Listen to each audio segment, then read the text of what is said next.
Good morning, everybody. I'm Larry Weissoon. If you enjoy real-world hunting and fishing talk, you're really going to enjoy listening to my good friend, Luke Clayton, and his guest for the next hour. This is David Fox, and welcome to Outdoors with Luke Clayton and Friends. Luke has been a recognized outdoors writer for the past 3 decades and writes for a host of outdoor publications. Luke pens a weekly newspaper outdoors column that appears in over 40 Texas newspapers. Luke is on the pro staff of Pyramyd Air, your one-stop shop for everything air gun related. Smokin Tex electric smokers and AGM Global Vision, maker of an awesome line of thermal hunting scopes and spotters. Feel free to contact Luke through his website, catfishradio.org. Now let's join Luke and his guests for this week's show. Well, guys, thank you much for that nice introduction. And Larry, I know you're standing by with bated breath, ready to visit with us like you've been doing right here for, I think, 16.5 years. Oh, my goodness. I tell you what, this is one of my most favorite things, and I mean that, the most favorite things I get to do each week is to visit with you. And look, we're so fortunate. DSC and Conservation Education and Hunter Advocacy has been a great sponsor of ours. Hornady, accurate, deadly, dependable. Yep. We've had so many other great sponsors. Mossberg has been a sponsor for a while. VINEYARDMAX has come on board as well, too, and we'll talk about them more in the future as well. But also Stealth Vision, and I have to tell you, Stealth Vision, you've been to their facilities. Oh, yeah. You're using their scopes now. This past week, I had Ron Spomer, Jeff Johnson, Dr. Mike Arnold, and our good old buddy Dusty Vickery at their facilities to where they learned all about Stealth Vision scopes and the new range-finding binocular they have and their spotting scopes. We had just an absolutely great time.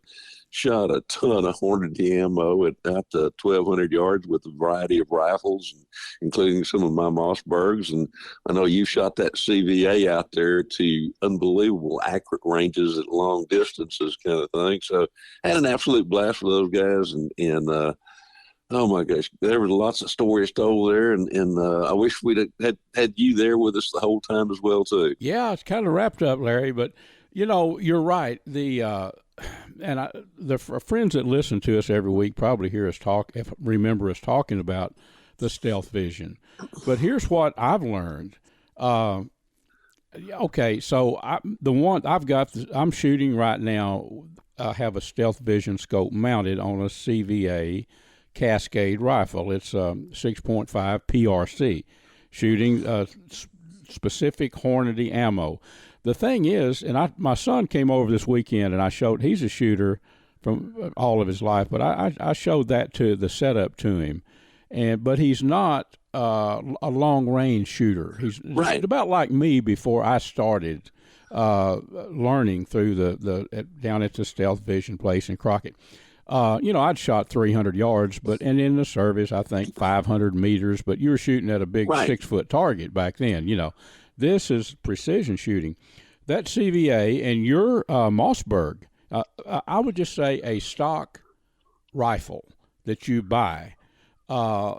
This thing, minute of angle, 800 yards, an 8-inch group. Both those rifles, 600 yards, they will shoot good. But now if you're shooting 1,200 yards, I'll be quite frank. I'm not sure that most stock rifles wouldn't shoot a 14-inch group or something at that range. They probably would, but that's not quite tight enough for what you and I would look. We wouldn't be shooting an animal at that distance. It's fun to shoot at targets, but stock rifles, 600 yards, that is a long way. 600 yard people, it's easy to say 600 yards, but you think about 6 football fields, right? That's a long, long, long way.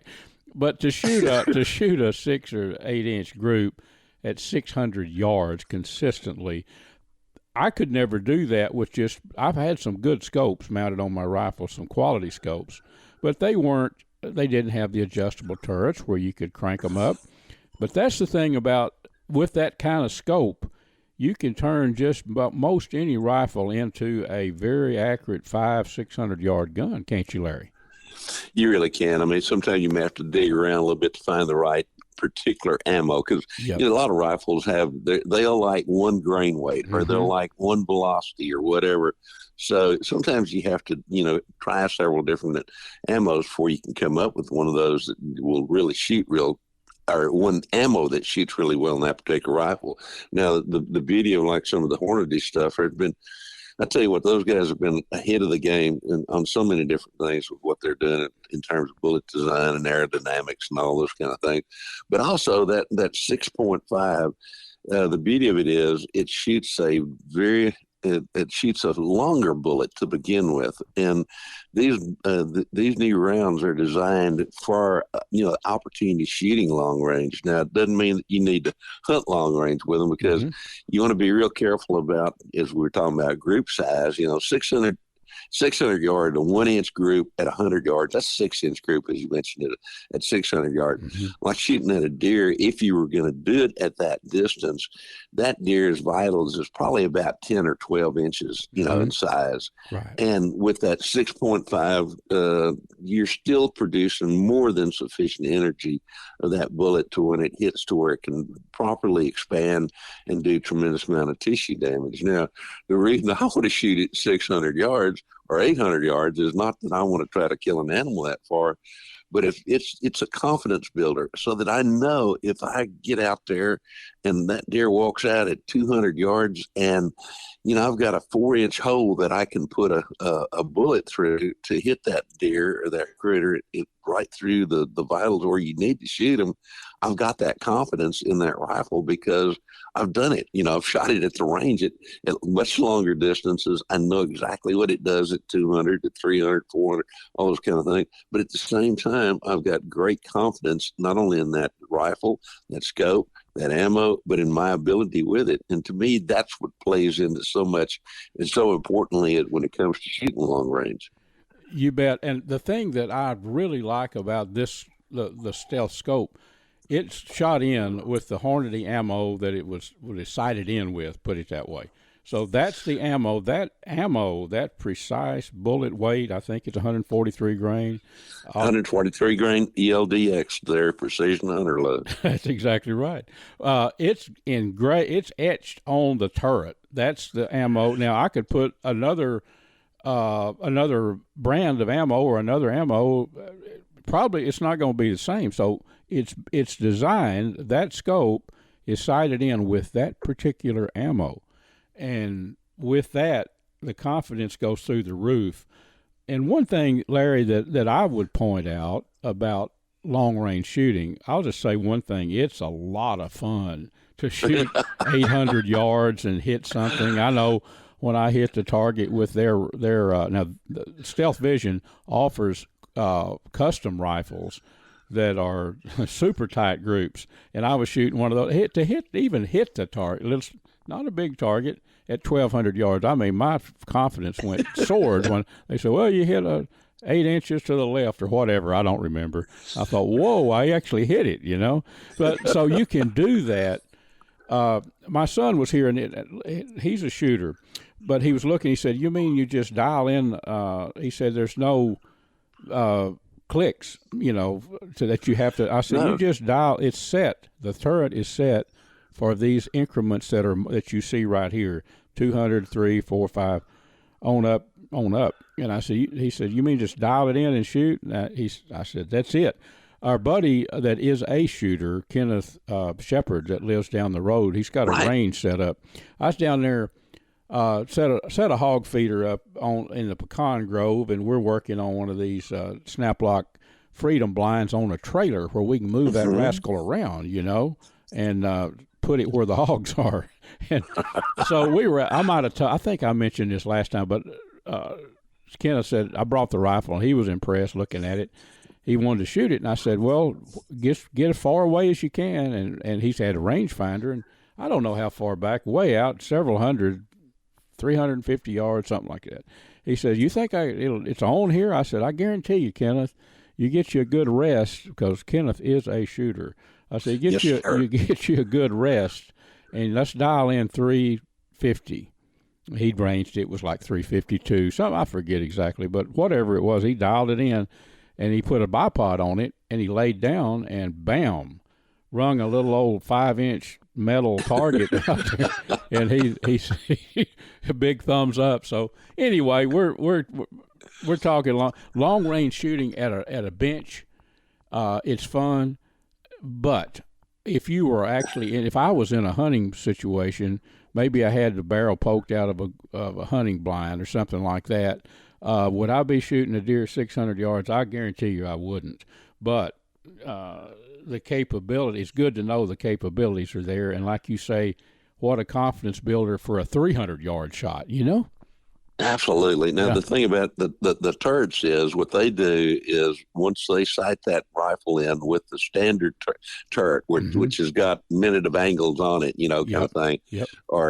But what they'll do then, they will design a turret that's specific for your rifle, your load at a specific altitude or elevation. Yep. Yours and my rifle are sighted in. So, and with the turrets that we've got, the custom turrets for about, maybe 1,000 feet of elevation. Mm-hmm. Now I've got a hunt coming up in Mexico, of all places, in January after the DSC convention, and we're going to be hunting at about 7,000 and 8,000 feet. So what I'm going to do is I'll go back to them and say, okay, let's design a turret so that I'm going to be at an elevation of, say, 7,500 to 8,000 feet. When I do that, then again, it'll be just all you got to do is, okay, it's 250 yards. Okay, go to, mine's zeroed in at 200 yards, so I won't really worry about it. But if by chance that buck of a lifetime that I've been wanting to shoot forever is at 400 yards, there, all I have to do, as you mentioned, just dial it up to the 4, and it will be properly sighted in for that particular altitude or elevation as well, too. So those can be switched out real easily, and it's no real big deal. It keeps it simple. Well, Larry, I wish we had about 4 or 5 hours because Me too. We're just getting cranked up. No telling where we'd go next. But thank you a lot for being with us. Next week, we're going to be right back here. We're going to be talking some more. Maybe I'll get Mr. Whitetail to talk some deer next week, folks. How about that, Larry? Sounds like a winner to me. Folks, this segment is made possible by Ultrimatic Feeders. Go online to ultrimaticfeeders.com and check out the most awesome line of game feeders in the world. I've been using these things for 15 years, and I've got one that's been in the woods about 10 or 11 years. I forget exactly how long. Check them out, ultrimaticfeeders.com. Folks, I want to tell you about an awesome destination down at Lake Tawakoni. It's Wind Point Park. If you love the outdoors, if you like camping in an area, I bet I saw 60 deer. I was in there recently touring the place, went fishing down there. It's some awesome fishing, camping, long-term RV rentals overnight. There's some beautiful cabins, some bigger cabins and littler ones right there by fishing. You can walk out the door and fish at some of those places. But the place is neat as a pin. It's been around for 10 years. Wind Point Park, if you haven't been down there in the last 10 years, it's all remodeled and just beautiful. So check it out online. I think the website is windpointparktx.com. Of course, you can just Google Wind Point Park, Tawakoni, and pull it up. But I want you to know about it. You're going to be hearing old Luke talk about the fishing down there a lot. I've already done some bank fishing there, so you can catch a lot of blues, and you can also catch a ton of channel catfish along those rocks.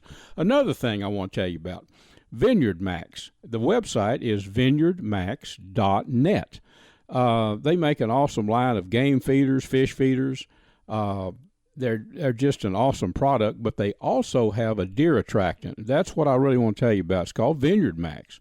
It's made from dried, hammer-milled grape hulls and wheat bran, I think it is, or, ground-up wheat, and also some corn chops. So it's got stuff in it deer like, plus it's got that scent of grapes that we've used it. Larry and I have used it out in West Texas where a deer have never seen a grape and had them come in on it. So check that out, and the website again is vineyardmax.net.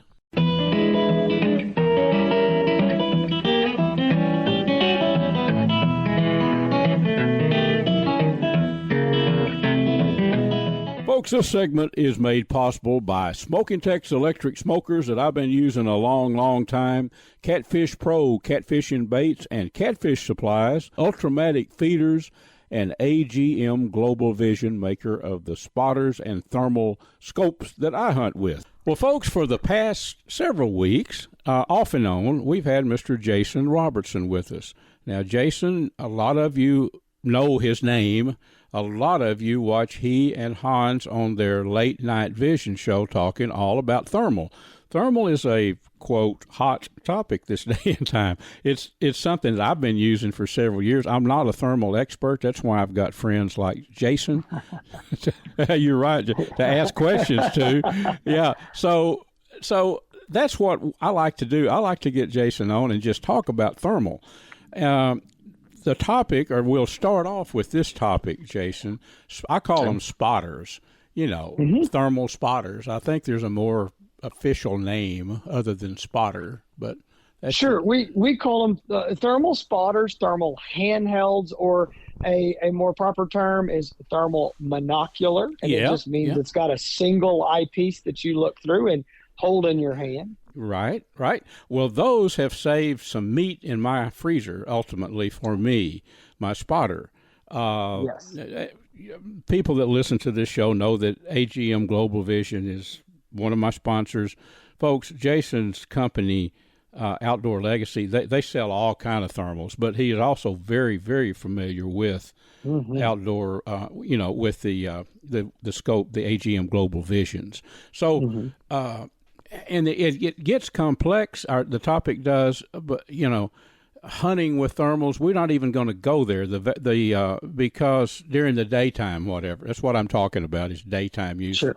That's just that's a topic that there's too many question marks. Yeah, that's right. So it varies from state to state. And, yes. And sometimes game warden to game warden. Yeah, that's right. So we're not going to go there. No, but the handhelds they do have a use for, deer and other type of hunting during the day. Again, I would still advise if you're not in Texas, you need to check your regulations and be sure what you're doing is good. But in Texas, we do have that ability, and it's really nice to be able to, let's just talk about deer hunting. Yeah, let's do that. Right. If you're just sitting there in your deer stand and you're on a big field, or maybe you're in the woods, broad daylight, you've got your trusty deer rifle and daytime scope with you there, but you just want to make sure you're not missing something. Well, what do we traditionally do? We use glass daytime binoculars. Yeah. Look around, and we're glassing the edges of fields and whatever. Well, the one thing about a thermal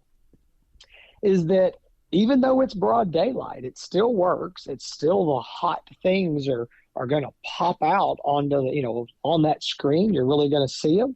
So if you've got a deer that's over there at the edge of the woods, maybe 200, 300, 400 yards across the big field, come out there eating under a white oak tree or something, you can see him there. You may not see him in those shadows with your naked eyes, but you could see him with the thermal. Maybe you're, like I am down here in East Texas, and you're hunting in the woods. Maybe you're hunting log roads or log sets or food plots or whatever, looking off in the brush. You can still look kind of through that brush and into those big trees out there and see a deer coming long before you can catch that movement with your naked eye. And that can be a big advantage sometimes when you only get a minute. You know how they are. These deer, those whitetails, they just show up. You don't know where they came from. Exactly. Well, if you could get 10, 15 seconds of lead time on him, you may have the advantage on him. You might get the buck that you've been waiting on. And that's true, especially during the rut on bucks, because they are cruising. Another thing, Jason, that the spotter that I use my spotter for, say I am hunting I hunt in East Texas a lot too, you know that, but I also hunt other places.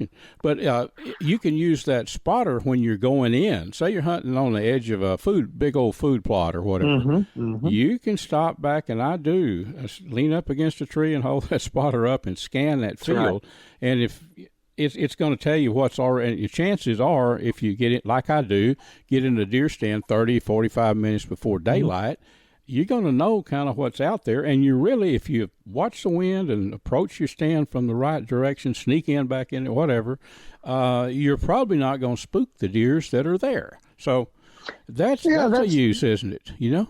That is, and I always tell guys that getting in or out of a stand with a feeder or a food plot, you don't want to bump a bunch of deer off, even if it's does. You don't want to run off your decoys out there if you're trying to hunt a big buck. Right. Yeah. And so you're right about that. It's not that we're all going to be quiet. We're all going to try not to bang around. But if you're 100 yards from the deer stand, and you can look over there and, with the thermal and go, oh, man, there's 5 does out there. Mm-hmm. I'm going to be extra quiet. I'm going to turn my flashlight off. I'm going to try not to bump anything in the stand. The same thing getting out. A lot of times those deer come in after shooting light, and I'm ready to go. I'm ready to get down and go eat some supper. Yep. But I don't want to bump those deer. I want to know if I got a deer out there 20, 30 yards from me, I can't get out of the stand. I want to know that before I get out. Now, thermal is really good for that as well. You don't want to educate those deer because you're going to probably be back in that stand maybe the next day. Something that I call them spotters. We'll just call them because that's from my term. But spotters are absolutely golden for recovering game. Luke, I'm gonna make a point here, and I don't want to overstate my case, but. Again, you need to check, if you're not in Texas, check your laws and what's legal. Right. Yep. But I'm going to tell you this. If it's not legal in your state, it needs to be legal. Yes. I am for every reasonable method of recovering an animal after you've shot it. And I don't care if that's a hog or a doe or a world-class buck or just the biggest buck you've ever seen. Doesn't matter. I'm all for any reasonable methods, and they ought to be legal. And thermal, it is legal for us in Texas, and it ought to be legal everywhere. And I'm going to tell you, I don't want to overstate this case, but it is one of the most amazing recovery tools out there for hunters.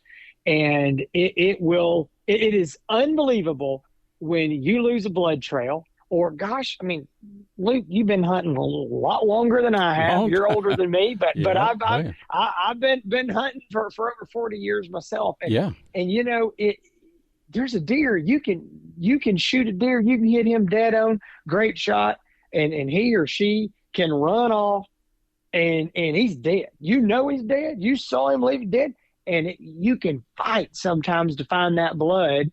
And they have run so far before they really start pumping that blood out. And then you are looking for it. And I want to say one quick thing. I don't want to go down a rabbit trail, but people always say, hey, can you see the blood? Can you see that blood trail with your thermal? The short answer to that is no. And the reason is that blood is small drops, and it is neutralizing to the ambient temperature, to the leaves, to the limbs, to whatever it lands on. So it just disappears in that thermal so quick. So you can't do that.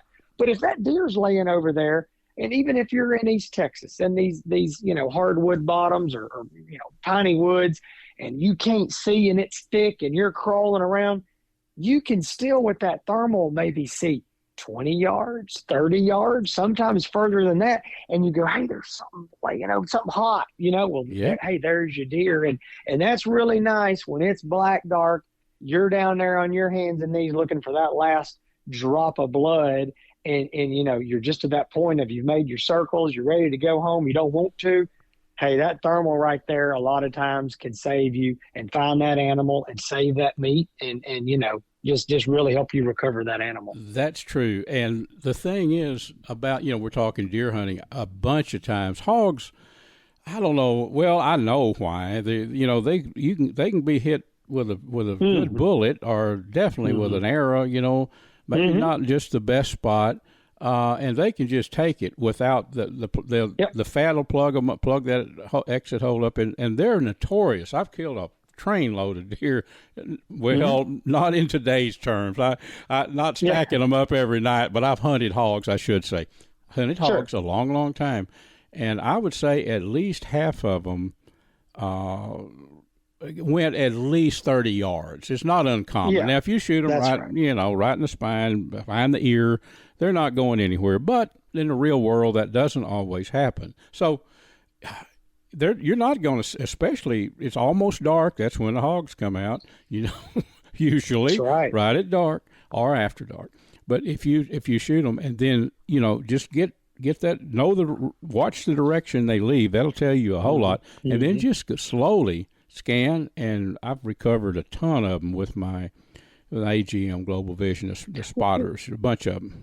Well, one thing I'd say, since we've changed gears just a little bit to hogs, is I want to go find those hogs, and I know you really like to go find them, and you're going to drag them out of there and eat them, and sometimes we do that as well. Yeah, exactly. Sometimes, depending on where we're at, yeah. we may not, but I want to find them. But the one thing I'm not going to do is I'm not going to go crawling on my hands and knees through this thick brush looking for a hog that may or may not be wounded that I don't know where he is. And that's where that thermal, handheld or scanner, I can look in there and go, okay, there he is. Now I know to be careful. And is it moving? No. I want to know that. A deer is one thing, but I don't want to get in there and corner a mad hog in a thicket of briars. And we're both originally from East. You are living in East Texas. I'm up in Kaufman County, but I was raised in Red River County, and we both know that copperheads, especially during the fall, that's one reason I don't like. I won't either. I quit that. I wish we had about 30. One of these times we may just devote half a show to you and I talking. But Jason, sure. The late night vision show on YouTube, right? That's and then it's also a podcast everywhere. That's right. Isn't it? Everywhere. Yep. That's absolutely correct. The Late Night Vision Show, you can find it on YouTube. It is a video there of Hans and myself. We talk about all kinds of night hunting topics. We review scopes and handhelds. We talk about all that. And it is, it's also a podcast. You can find it, the audio version. But our business is Outdoor Legacy, and that's Outdoor Legacy Gear, GEAR, OutdoorLegacyGear.com. We sell all kinds of night vision and thermal scopes, and you can call us at 877-350-1818, and we would love to answer any questions for you and help you figure out which optic is right for you and help you with the purchase when you're ready. Yep, that's what you and Hans are known for. Folks, I want to tell you, though, start watching the Late Night Vision Show.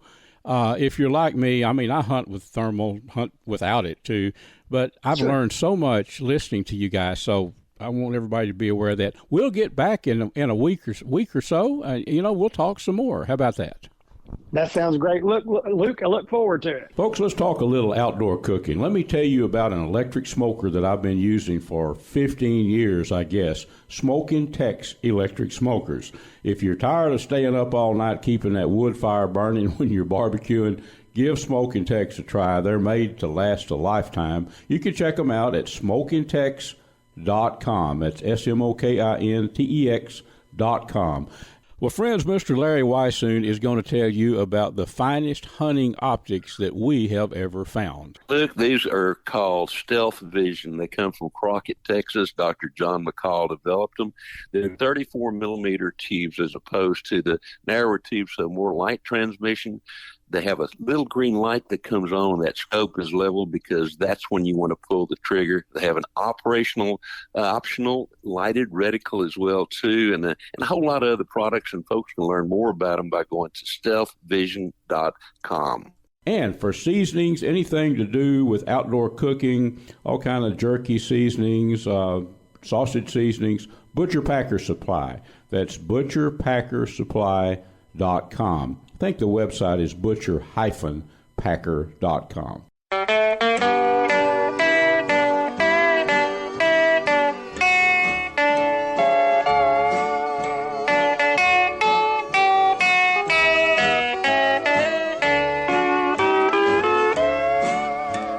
Folks, how about that little intro from Artist Tubb there? This segment here is brought to us by the Choctaw Hunting Lodge up in southeast Oklahoma, owned by the Choctaw Nation. Pyramyd Air, your one-stop shop for everything airgun related. Doug's Jugs, maker of some awesome jug lines for catching catfish. That's online, DougsJugs.com. Well, folks, this is Luke, and I want to thank our guests, Larry Weishuhn and Jason Robertson. Larry has been with me, I think, almost 16 and a half years every week here on Catfish Radio. We've covered the gamut. He's recorded with me by phone all over the world, literally. And I think, Larry, Jason Robertson is a storehouse of knowledge, folks. You just heard Jason and me talking, and he's answering some very pertinent questions, too. But the Late Night Vision Show, that's an awesome thing. It's on YouTube. If you like to or think you might want to get into thermal hunting, check that show out. You can learn a lot listening to he and his partner Hans there on the Late Night Vision Show. I've got time, I think, for a quick recipe, and I guarantee you this is going to resonate with about 90% of you. Now, it's baked. Who does not like baked beans? Raise your hand. I don't see one. I don't see one hand anywhere. Baked beans are awesome. I'm going to tell you how to make some camp baked beans that, as we used to say in the country, make you slap your pappy. So what you're going to need is a cast iron skillet. You're going to need some flame. So I like to cook them out on the campfire, but it's okay to cook them in one of these newfangled gas or electric ranges inside the house.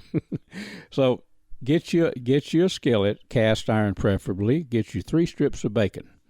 Chip that bacon up into little bitty pieces, put it in the skillet, and cut your heat up and fry it. Don't fry it where it's crispy. That's not what you want.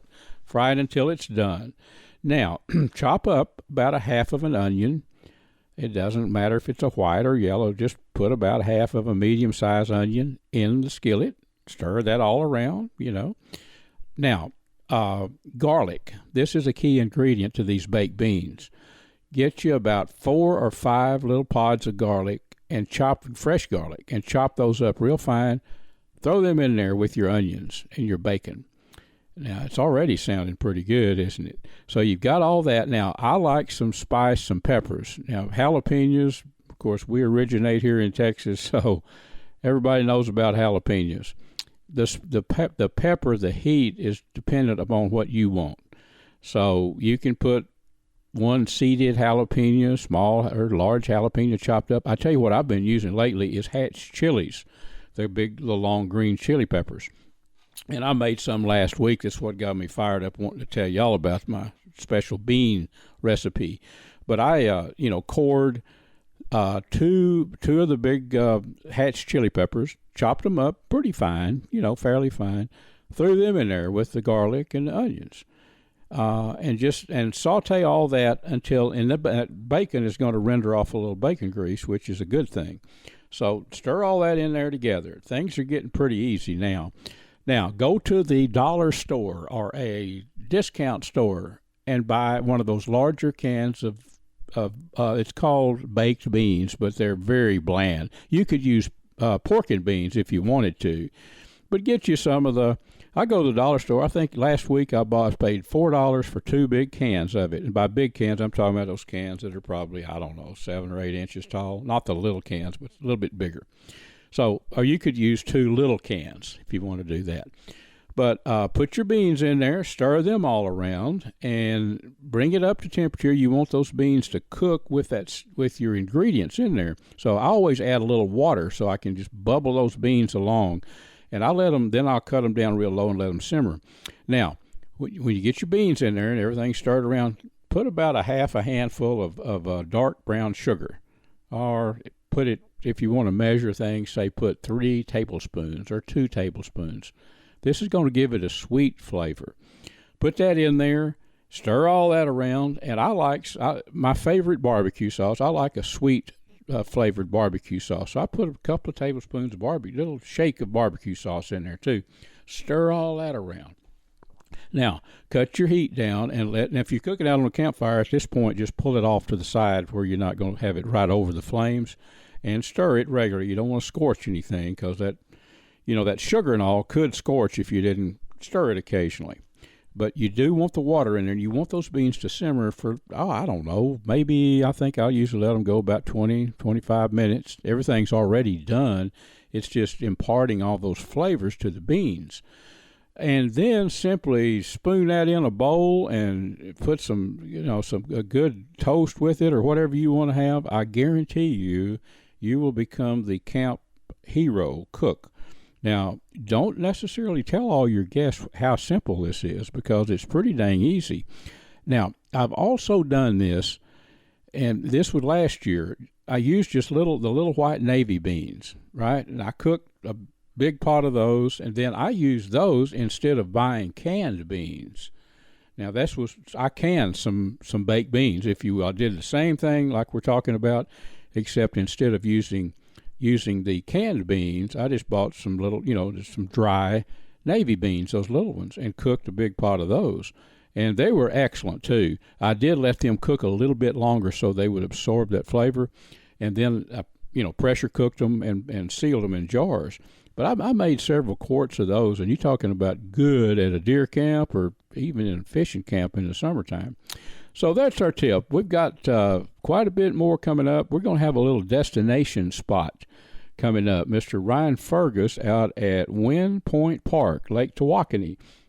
It's a place I did a newspaper article on a couple weeks ago, and awesome bank fishing. It's just a place I want you to know about. So Ryan will be up in our next segment. I want you to listen up to him. He's going to tell you all about the park, and the website I think is windpointparktx.com. You might want to pull that up if you happen to be at home where you can check it out or on your cell phone and take a look at it as he's talking. But we'll be back in just a little bit. Thanks for joining me. Thanks to our guest, and thanks for the one that's about to ring our phone right now and be with us. So we'll be right back. Folks, this is Luke. For about the past decade, I've been hunting editor for Airgun Hobbyist magazine.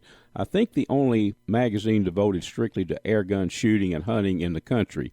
Well, in that length of time, I've learned quite a bit about big bore air guns and smaller calibers too. A spot to go to that if you're interested in air guns, you need to know about Pyramyd Air.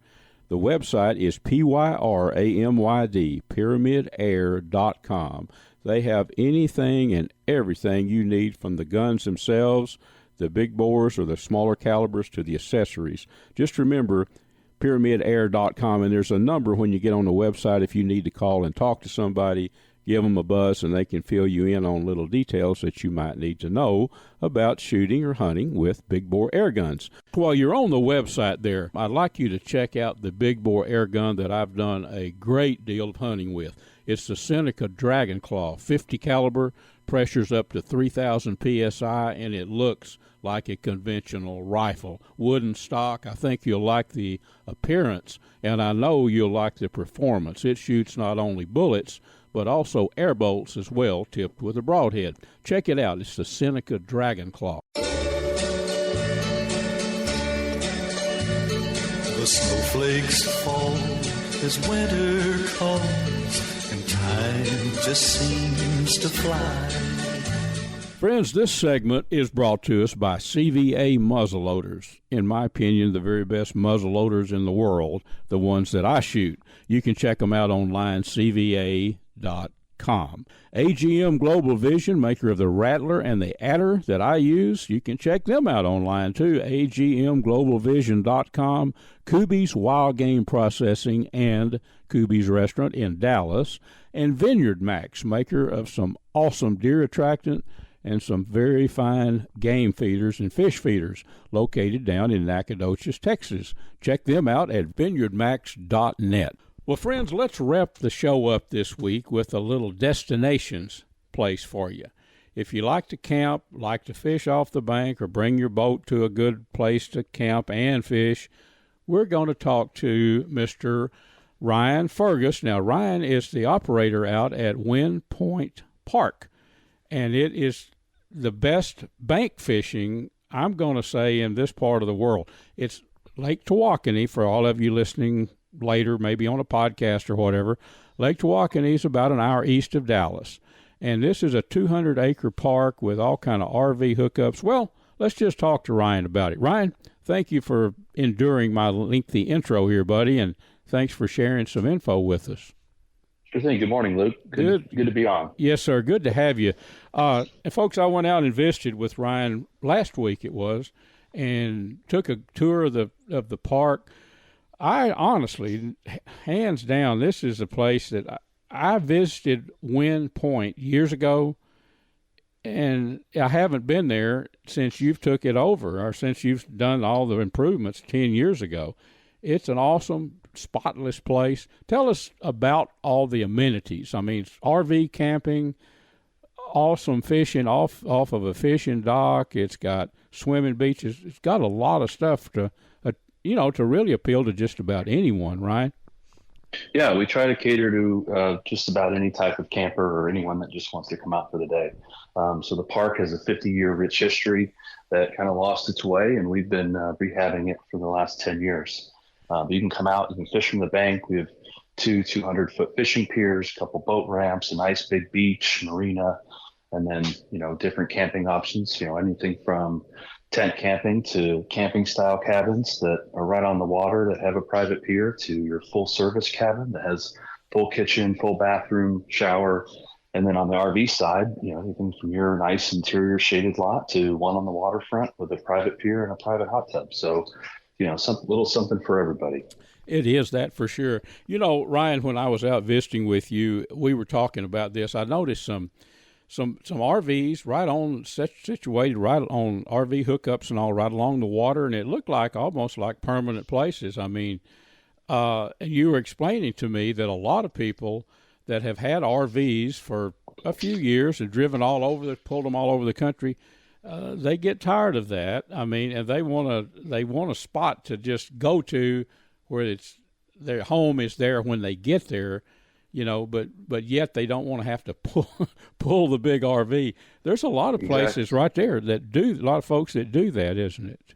Yes, we have a number of sites we call our weekend retreat. So it's an annual lease where they can just leave their RV set up and they can just come and go on the weekends. So rather than having to worry about the hours of time to go pull the RV out of storage, load it up, go to your destination, set up the RV, tear it down again on Sunday, and head back home and fight traffic that way, they can just show up on Thursday, Friday, and they have a deck and you can just sit out and relax and watch all the number of deer that are in the park and really kind of enjoy their own little lake house experience. That's true. And the deer, during our tour, folks, I probably counted 40 or 50 deer. And Ryan, you say at times there's probably on that almost 200 acres, there's sometimes 200 deer. Of course, they get back in the brush, especially this time of year and where it's cooler, but there's tons of deer. And that appeals to, I talked to my daughter about that and told her about it and showed her some pictures. She said, "Hey, Dad, she's a wildlife photographer. She said, I want to go out there and photograph those deer." I said, "Well, you can do it now. The bucks are in velvet. They're branched out pretty well, but by the end of this month, early next month, they'll be in what we hunters call hardhorn. They'll rub that velvet, and boy, that's when they really get pretty. Be a good time to photograph. So that's something else people can do. I want to talk fishing a little bit. Of course, everybody that listens to this show knows I'm a rabid fisherman and hunter. That's been my life, all my life. The dock is amazing, folks. It is. It's about 150 feet out or something like that from the shore, maybe a little farther, with a T on the end of it. And you introduced me to Mr. Charles Glasscock. Charles has been fishing there way before you came and way before I came. But when it was just a point there, a park, granted, but he's been fishing there for 45 years or more. And there's some trees out there, and he coaxed you into extending that pier, I think, and putting a T on the end of it out to some deeper brush, right? Yeah, it's been that South Point's just been a prime fishing spot at this park for years. And, people pulling 40, 50-pound catfish off the bank on a fairly regular basis.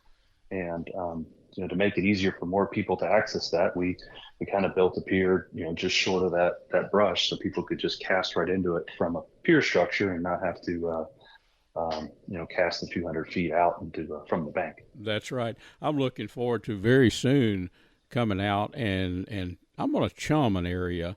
Maybe you can get with me, and if you got a little spare time, chum an area and then fish with some punch bait straight down.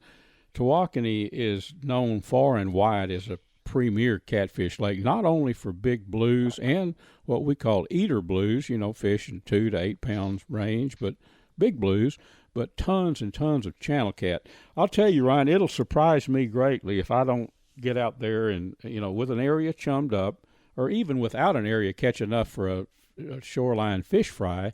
But Chum Upping area, I think it's going to be game on with the channel catfish. Should be able to catch quite a few, wouldn't you think? Oh yeah, without question. That area is popular all throughout the year. I may even try to talk you into let you know when I want to get there. The heat of the summer, I want to get there in the morning early, and maybe chum it up like the evening before. I bet those catfish will be lined up waiting to get on a hook that morning. That's just the kind of stuff I love to do. I love to fish out of a boat. Don't get me wrong, but it's something special about. I don't know. It takes me back to when I was a kid fishing off the bank.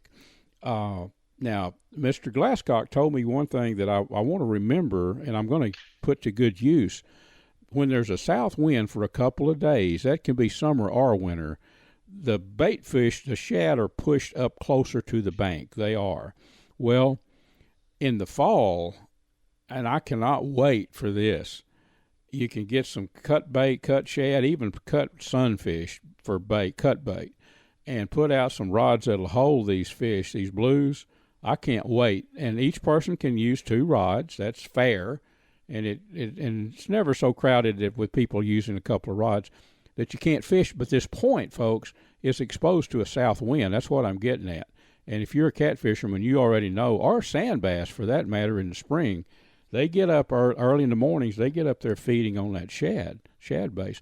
The wind's out of the north, switch over to the north side. So fishing is going to be, I think it's going to be good this week, or later this week when I get out there. But I'll bet you this fall you can catch all the blue catfish you want. You've seen it for the past 10 years, haven't you, Ryan?